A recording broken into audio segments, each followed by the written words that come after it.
Make a hockey Valentine's Day box with me. First, I spray painted a shoe box. Here is my printed Rink. You can find the link to edit and download your own printable Rink in the links below. Time to cut. Because of the rounded Rink corners, I find it easiest to cut by hand, but you could also use a craft cutter instead. All done. Now let's seal it down.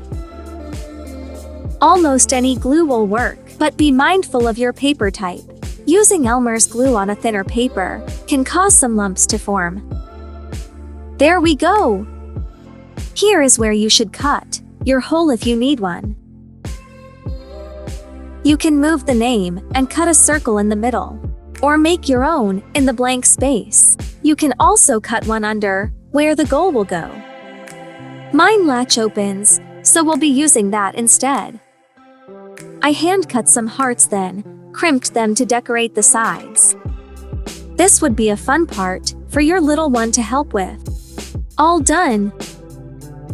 I got this mini hockey set on Amazon. I'll put the link in the description below. And I jazzed it up a bit. Then we are going to hot glue the base of the goal and stick it on. Here is my finished box.